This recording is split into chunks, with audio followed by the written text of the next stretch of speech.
It's all my fault. Cancel the show. It's over. All right. That was the perfect time to go into Battleground. It's over, and then he switches to thanks for watching HGC. Tomb now, of the Spider Queen. Yes, we're going into actually the favorite map of BlossoM, picked by GLuck. Well, sometimes when you know a map is frequently picked by your opponent, there's a lot more data, and you can find a weakness in those moments. Well, let's see. I think they either ban Junkrat. I think that's a strong ban coming in. Or start with a Tracer ban, either one. It seems to be the answer against the comp that GLuck had in match number 1. Game number 1, I mean. Yeah, I wonder if this comp will work well on this map. You were saying earlier you feel like it kind of works on any map, and it's got great wave clear. It's got a decent solo laner. They banned Zeratul, which I thought was interesting because that can threaten the Malfurion. That would have been the only way to really threaten Malfurion. Would have been in the same slot as ETC was picked in last rotation.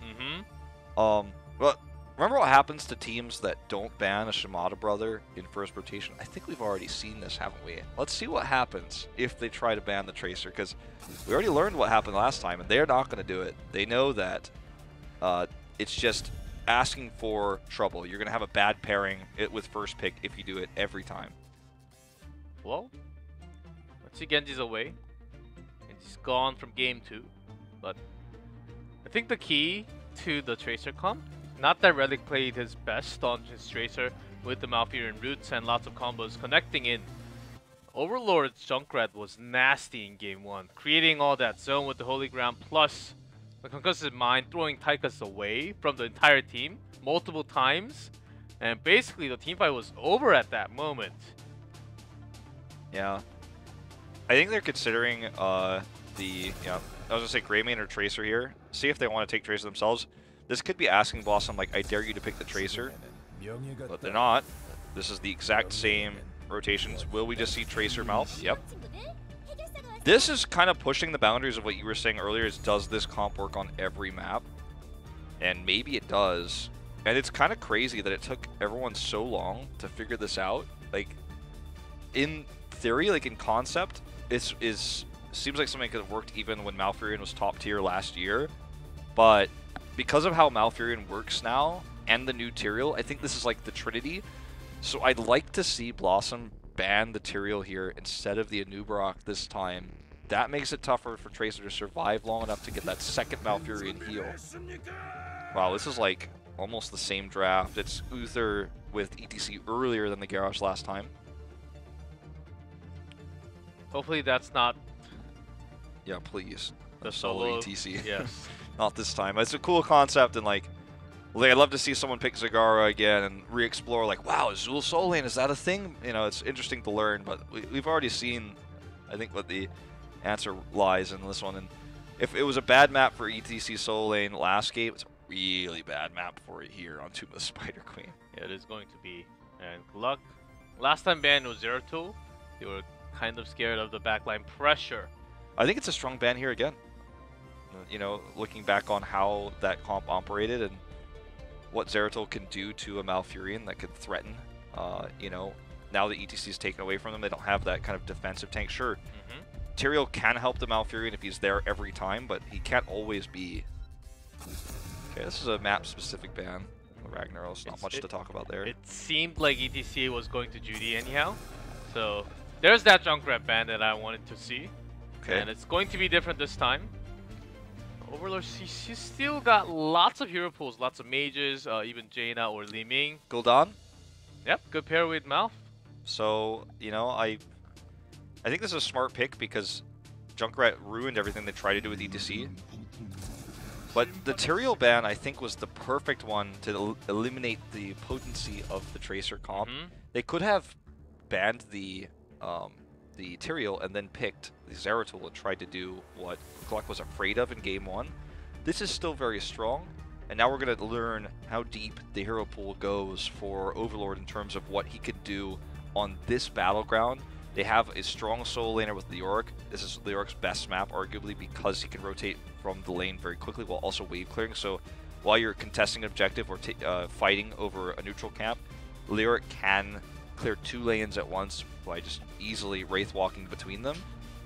Also, it makes the Web Weaver push so much stronger with all the shield, and that's exactly what you want to do in this Spider Queen. You want to have that early keep as soon as possible to have the advantage, and or else you can have a long game, giving your opponent a chance to come back into the game. Watch Europe 2016, man. It'll take you a while to get through those bots. Tassadar and Blaze. So Tassadar plus Hanzo is not something that we're seeing for the first time, but something that's a little bit rarer. And obviously, it kind of operates like a Vala Tassadar with the Uther double support. It's tough to kill Hanzo, but the question is the damage going to be enough? And if Hanzo dies against a comp that's so good at killing him with the Tracer, then you have no damage, and you are really just out of luck. Boss control, 100% to GLuck in this case. And there's the cooldown we predicted. I feel like BlossoM really is trying to bring all the peeling and the CC together, but when we think about the power slide and the jet propulsion against Tracer, they are way too slow. It is way too slow, and unless you're a super bad Tracer, you will not get hit by those. You have blinks 3 times, even more if you upgrade it. Yeah, I mean, power slide, the charge from Blaze, and the Dragon's Arrow says, GLuck, let's go overseas, wanting them to get top 4 here. You have these CCs that, in a perfect world, and maybe in like Silver League, Hero League, will hit Tracer a lot. Okay, but in this game, how often they hit Tracer, I think is going to be not a lot. Hanzo is incredibly powerful, and he will have some extra sustain from Tassadar, obviously, with Uther together. He's incredibly powerful in this comp, but against a Tracer comp, my worry is you've got Gul'dan, who can ruin the defense with a Horrify. Tracer gets in there in that chaos where Hanzo's out of position and gets the kill on Hanzo. Then you have solid sustained DPS with sustained healing with the Gul'dan, like we were talking about with Malfurion earlier, very strong. And there's no DPS for BlossoM. You lose every fight if that happens. There's so many different ways GLuck could pick Hanzo. Even an Entomb is unlikely, but possible. That's terrifying when you put all your eggs in the Hanzo basket here. He's going to go for redemption, obviously, with this double support. Yep. When you have the Tassadar shield, you are going to need that basic auto attacks in there. But having Tassadar, who is 0 and 8 in Korea, I believe most of the double support. And the reason why they lost more than half of the times was against the Tyrael, surprisingly. Yeah. The amount of shield that Tyrael gives is, well, Tassadar only 1. You're giving the shield to 1. Of course, it's got more trait to it. It's got more value to a character that does auto attack damage like Vala in a way, and Tracer. It's also ranged, so there's that, but yeah. But if you have Tyrael, you can make the entire wave so much stronger, sustain for a longer fight. I mean, that's why Tyrael is such top tier, and not just in Korea, China, Europe, and also in NA. I mean, it reminds me of, I don't know if you remember this, but there was a talent called Kala's Embrace on Tassadar that would give permanent shields after it expired, and you basically would walk around the map and like constantly queue people so your entire team would have more health, more effective health, plus the extra shields later in the fight if you were good at doing it. You could also just, if you were mechanically skilled, run around and make sure every turret had it, every gate. It was a really cool thing about Tassadar that, and Tassadar only had 1 build back then. There was a really cool thing that you could do, and you know, a lot of North American players were really good at it.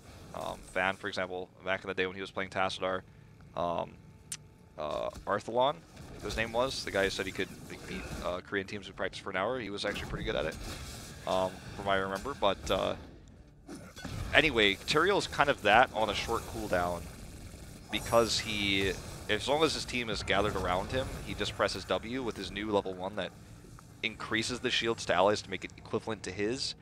It's pretty insane, and you know, I almost feel like Tyrael's priority is lower than it should be right now, because it's not just for this Tracer comp, but it makes the Tracer Malfurion so good. It makes sure that Tracer can live through the first part of Malfurion and get the second heal. That was almost the kill onto Dudu. Yeah, really well played. Dudu survives. Super close. Hero's getting that damage, but not too much, as they're missing lots of DPS. Tastar Uther not going to provide that damage. ETC, Blaze not enough. So Hanzo basically has to hit all the W into a single target and push in maximum damage from all the other 4 heroes. Maybe then they can get a kill onto the Tracer. Yeah. There's lots of maybes. You know, it's one of those if compositions, we like to call it. If everything goes well, you gonna have a good time. But if things go wrong like this, uh-oh, no damage. BlossoM should get out of there. There's like no way they win this fight. Luckily for them, GLuck is 1 gem short. Oh, was 1 gem short of the turn in here. Now now that I mentioned Arthlon, man, I think about his old Cloud9 days. Good times. C9 mounts are still available for the pros. I still use the C9 mount sometimes. I never remind myself that Korea lost once. Well, maybe Arth was right. Like, that's true. But mid-season brawl is not BlizzCon. All right. Yeah, that is true. But still, you topped Korea for a season. That was a big one. BlossoM here, losing Hanzo. That kind of scares me. Even if they have the CC, no damage goes into Tyrael. What does that mean?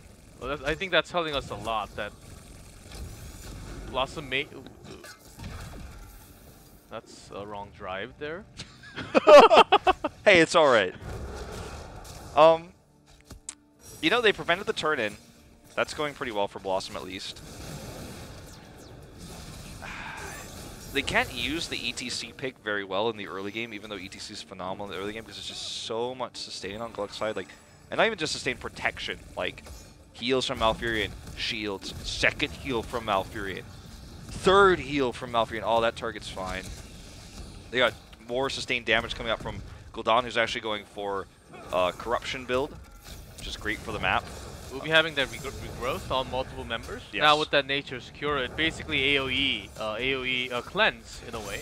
When there are lots of TC from BlossoM, I think they have the exact counter with just Malfurion and Tyrael along with Tracer. So Tyrael plus Malfurion sounds super broken. Like, okay, Dudu survives this time with a double support. This is an opportunity. This is the fight BlossoM needs. Can they turn this around? They certainly did. Unless meanwhile Wiz took some damage or something. I don't know why we're watching that, but they need to push this opportunity further with the stun. Okay, can Hanzo get those hits onto Overlord? He's not close enough. Dudu walks into the root, actually. Oops. They'll be shooting at Relic here. Just so close to maybe a pick. It was like the best opportunity they've had so far. Milky Way is actually caught here. Is it Force Wall? I don't think so, but it could be. If you want to get a kill onto Gul'dan and Malf, maybe? Okay, this is a really good zoning by Gondar. Remember, ETC is what got him famous and what got him picked up for HGC in the first place. Just not enough. It's not over by any means, and they've still actually continued to prevent the turn-in. One of our like slowest Resident Sleeper objectives of the early game ever. It's because it seems like both teams lacking damage, but when that pulse bomb drops with some focusing on it, I think there will be more kills, not just the Hanzo. Even Luther, Tassadar also has to be careful. That's true, especially if they can bait out the dimensional shift early. You can see that the corruption is just only getting stacks for Gul'dan at this point. In most fights, the corruption is going to be used once a support is dead or after the Horrify goes down, and that's when it's going to really start stacking up the damage. If you start to hit every member with corruption, Uther just simply cannot heal everybody. He could Radiance once, and that's if he's got an ideal position, but look at this. Now it's like Uther's like, oh god, this is my worst scenario ever. How can I heal everybody? I've got good single target burst heals, but that's it. Corruption just really starts to stack up. Well, that's why they brought in Tastar in that way, but I don't think it's going to save too many. It can save from the pulse. It can save you from the pulse bomb with the healing from Uther and the shield. That may be enough, but because of that, you're lacking damage to actually get your own kill. Nasong gets his own armor up, but this is enough for the blue turn in here. That damage done. Gondar has not locked in his 10 yet. They're about like 2 minions away from it. Now they've got it, but an opportunity he would have had if he had Mosh at that exact second maybe, but GLuck gets this first turn, which is so critical, but BlossoM is going to have 10 to respond. Is Dragon Strike the answer? I don't think so. Nope. Going to be the Dragon's Arrow instead to help lock in Tracer in place. Now I wonder how BlossoM will try to make this engage. It's going to be also Archon. I think they're going to try to punish after the Web Weavers are gone. But where will the punish location be? Look at Tracer's positioning down a little bit far to the south. This could be what they're looking for. Gondar has shown himself to Milky Way, though. I think a retreat should be in order here. Echo Corruption dodged. Gondar's body blocked out. This is the retreat. Can Relic get out? He gets caught here. There is the Cleanse Mage. This was what I was talking about. An overextension is punished by this ETC player. They saw the Tracer a mile away. And despite the fact that Gondar was seen by Milky Way, there was not enough communication to move the Tracer away. This should not have happened in theory, given the vision that that BlossoM did have, but they got greedy. They tunnel vision. One-man Mosh, still worth it if it's on the Tracer, if you can buy that time and relieve all the pressure from the lane, and also get your chance to turn your own in. You have 104 on your team. You need to get that in as Gul'dan's harassing from the side. Wiz holding in 41. There are so many pokes from GLuck. BlossoM cannot turn this in unless they get multiple picks, and Tracer's already back here. Yeah. Uther is trying to turn that in. Here, blinks in. That's the mobility that we're talking about. Yeah, that would have been just under enough. Would have been 44. Had he got that in, would have made it easier. Anyone basically could have turned in minus Dudu at that point. We always mention this. It doesn't matter how much you have on yourself unless... That's how you spend it, man. That's how you spend it. If you have $2 billion and if you die, what's that for you? Yeah, that's really dark, but... Oh, in-game, kind of. Of course, we're talking about in-game I'm gold. like, GLuck, there's no wills in Heroes of the Storm, I guess. Like, it doesn't say, like, in Wiz's will that, like, I would like to give 15 gems to Dudu when I pass away. Like, he hasn't written that out. That doesn't happen like that. The money's just going to get collected on the floor. So, Echo Corruption finishes here at 10 minutes. Pretty early timing for that, but he's been hitting those pretty consistently. Going to make defending this a lot easier. They were able to kind of zone Tracer out, and that was actually mostly due to Dudu able to hit those auto attacks consistently, so forcing recalls and stuff like that. They eventually forced their way through here. Mosh Pit's back up too, so GLuck can't really try anything funny. And it's just going to be a free fort here mid. Last time it was really good. They had the Horrify. I believe Cleanse was used at the right times to have that Mosh Pit keep going to get that kill onto the Tracer. But unless that happens all the time, it's going to be tough. Because there were lots of conditions, and Nasang just did cleanse the ETC at the perfect timing to that. Sniped! Damn, you and I are on the same page on this one. No gems in Leoric's will either. Those are going to go straight to the floor, GLuck. Right on the money. The headshot right there. Boom, headshot. Something like that. That's what the kids are saying these days, right? I saw that on YouTube. Kids. Tranquility here to help save Overlord. Sank misplaced a little bit. He still survives, drops the Horrify, but they can't turn the fight. Relic out of position as well. The lack of Leoric in the start of this fight was a big problem, and Overlord's finally healed back up. Gondar looking for a big mosh potentially here. Already used, actually, my bad. Just face melted everybody away. That was kind of weird. Helps them retreat, I guess. But BlossoM now going to get this turn in back-to-back. And they've started to take control of the game away from GLuck. All it takes is one pick, man, and you can run away with the game with a comp like this. And the protection of Dudu has been good enough to where BlossoM has realistically been able to kind of poke their way into these situations where he's even getting the hits onto Tracer. He's threatening the Tracer rather than the other way around with the double supports here. They're making the sustain work. Yeah. This is the first time that Hasler double support is working so far. Game's not over yet, but they've taken a massive lead with this one. And most of the pulse bombs have been eaten by Gondar, which means he's doing his job. Staying in the right spot to prevent those pulse bombs from connecting. Obviously, Dudu has Sonic Arrow here, so he can kind of spot out where Tracer is. That's also why he's getting his auto attacks. Look at what Dudu's doing. He is and then click on Relic. That is his entire job. That's why he was slamming himself into that wall, because he had vision. He was trying to get every shot he possibly could onto the DPSs here, kind of ignoring Tyrael, ignoring Leoric, looking for only damage on Tracer to force that recall out early, meaning that Tracer can't dive in because she doesn't have that escape. And this Webweaver push is damaged keep walls. Stun from Hanzo, but not going to be too effective against Tracer running away. But Moshpit is back in a few seconds. A double Side Storm at 16 is doing wonders for this push. They're going to get another keep wall, GLuck. Double Side Storms again, keeping everybody dismounted. Yeah, they have more than enough for a back-to-back turn-in for BlossoM. It's going to be a triple. Ooh. This is the millions of dollars that you do get to spend before you die. Gondar, look at the positioning. He's like, I dare you to interrupt. Come at me. You want to try to Aldruins? Well, that means you got no escape. Gonna get the triple. Not going to do the boss at the same time, but the pressure is real as GLuck lost all the forts when BlossoM there. They still have all the forts. The bottom one's pretty damaged, but still. They have more than enough room to go around here, so they can still keep on going.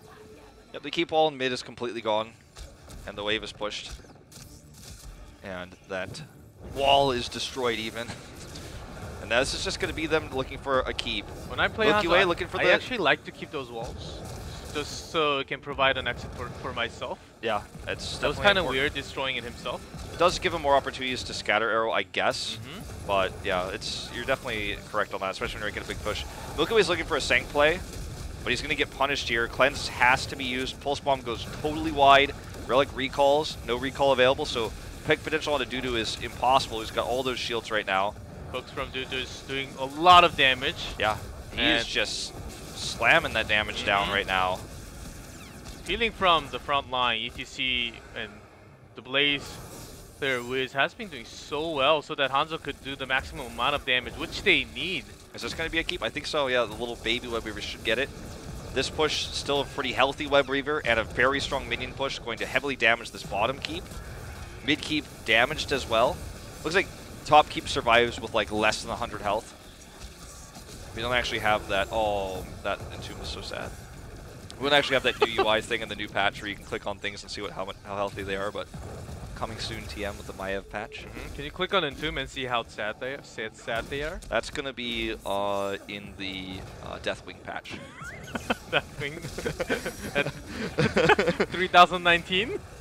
Well, let's see. I heard that it just says there's like an emotion thing next to the movement speed, and it just has a frowny face or a happy face. It would definitely win the frowny face in this case. Well, GLuck, they caught up the level at least a little bit, but they almost gave up those keeps. One more turn, and of course, BlossoM is far away from turning those gems in. Okay, they get it. Gonna be their second turn in, I believe. I actually have this really strong night push with this. This is an opportunity for GLuck to turn this game around and actually get 21st potentially if they get all 3 forts. With a 16-minute scaling of these Webweavers, there's a high chance they can. And they've got really good wave clear with Gul'dan. More than wave clear, I mean like siege potential. As you can see, Relic's just kind of setting this one up. He's probably going to leave and head mid now, as that Webweaver's going to be the last one they push, the last one to die, because BlossoM can't attend to that right now. He's coming up, looking for an angle here on the right side to get to Dudu, but Dudu's too well protected. Gondar, again, doing his job today with this ETC. Okay, looking for the power slide in, Divine Shield. Oh, that was such a huge opportunity for Mosh with the 4-man stun for the Dragon's Arrow, but he just could not get any. He already used his power slide. Oh, so close to the greatest mosh pit in HGC Korea history. Unfortunately, falls a little bit short. Dragon Arrow and Divine Shield wasted. And this bot push, like I said, the Webweaver that was going to be the last one to die is going towards the keep wall. They didn't catch up in experience as well. They would have liked to, but this mid fort, if they could grab it, will put them closer to 20. Going to minimize the time BlossoM has 20 before they do. But GLuck pushing in. But BlossoM, because they have their wave clear is so good. Of course, GLuck also has pretty good wave clear with Gul'dan, but it's pretty dangerous if you put Gul'dan in the front line compared to Hanzo, who can actually provide an escape. Also, Tastar's Storm, pretty good wave clear tool. So, in terms of how strong the Webweavers are, even with the protection coming out, the shield coming out from Tyrael, GLuck actually not able to push too much with their Webweaver pushes, and here we have team fight. Okay, Sank really well placed here. Pulse Bomb on a Gondar. Will he survive with that extra armor? He gets spanked there by the swing of Saron. Now the Tranquility coming through. Nasong very low, does finally go down. It's a trade here. The stun is enough to help finish off the Tracer, and Hanzo is just going at it here. Redemption is complete for Nasong. It's going to help him come back to life. And Dudu is just carrying this fight one arrow at a time.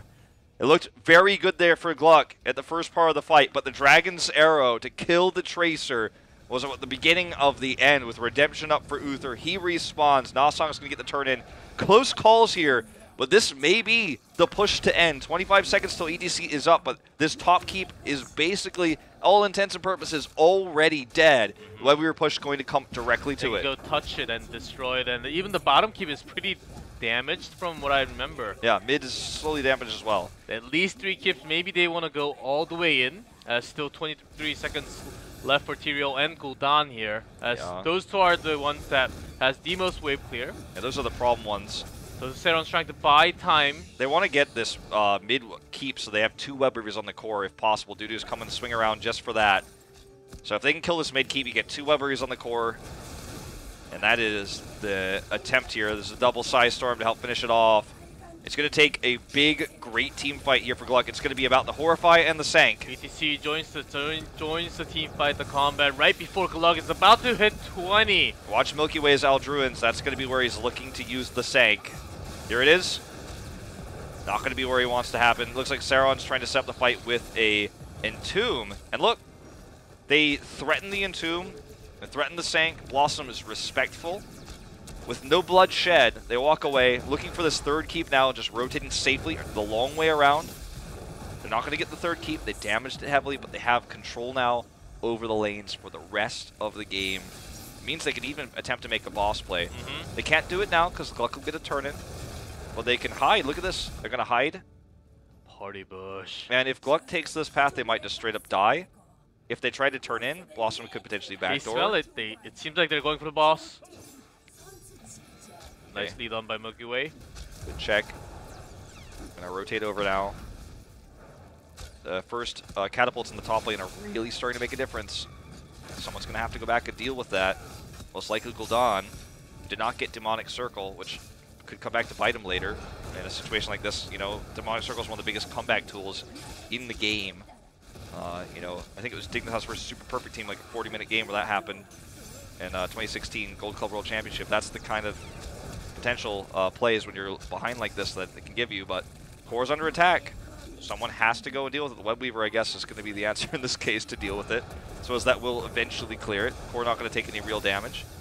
How much damage will this Web Weaver do, though? It's only one in mid, basically. The other 2 are on cleanup duty.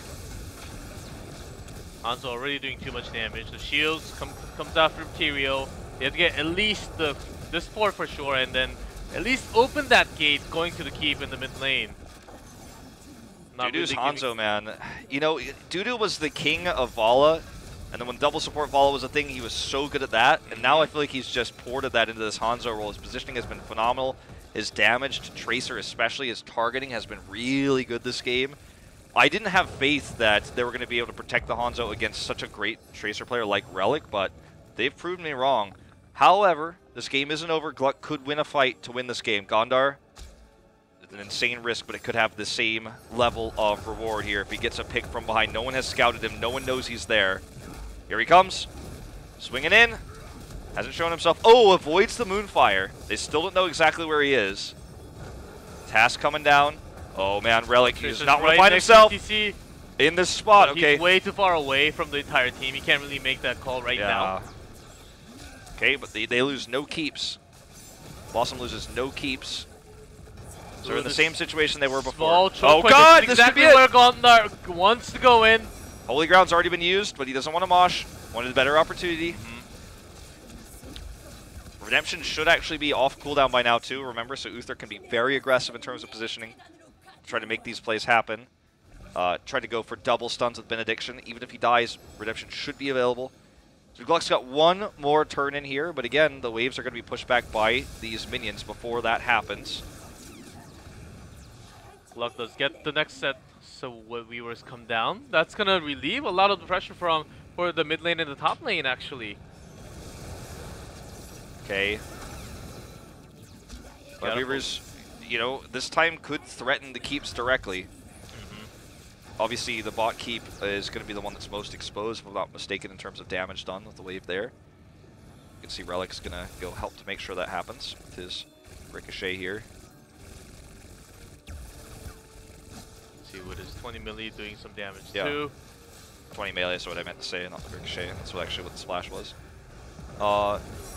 They do have the wave clear. Yeah. They're trying to get at least the keep here. That's what they want. The bot keep would relieve a lot of the pressure. Gondar's pressuring the wave and Hanzo. Milky Way just diving in for a second. May have been too deep. There's the mosh pit. Okay, mosh is real. Yeah, holy cow indeed. Tranquility though, helping to heal. Barely does Relic get that heal and the recall off. They've got the bunker now. Relic just trying to bleed through that bunker damage here, that bunker health. All heroics offline, with the exception of Pulse Bomb. Saron is the first to fall. This could be the end of the game if GLuck cannot get out of here. Wiz misses the stun. Critical. GLuck is really thinking they're lucky stars, or whatever that phrase is. You guys know what I mean about that one missing. Also the root here to deny the power slide. GLuck lives to fight another day. Again, massively behind. Look at the top push. This is the boss play for BlossoM. Saron's going to scout it out, but I think this is how you close the game. You go boss now before Leoric comes up. Don't have Sank, though. You know, you don't have like any sort of tool like that to boss control. You have Bunker, I suppose. They're actually not. Okay, they are going to start it because Dudu's Hanzo and like Hanzo lol. But Hanzo can solo. Pretty much. He's just kind of trying to set it up to where if they feel like it's safe, it's already damaged, they can clear it quickly, but it doesn't end up being reasonable. Yeah, Leoric already came back and Entomb is available, so they're just being cautious. Trait value. That's the trait value real indeed. Saron looking for this Entomb. Here he comes, gets the double. It's the silence here. Post 20. Bunker still goes up though. Can Nasong get into the bunker? He does. At the last second, pops out. Divine shields himself, actually, even though he's got redemption available. At least I'm pretty sure he does. Does go down here. He's got the redemption. You can see the glow. They need to get more picks than this to turn this game around. Top lane pushing hard right now. And Uther is not dead. Respawn now for Nasong coming through.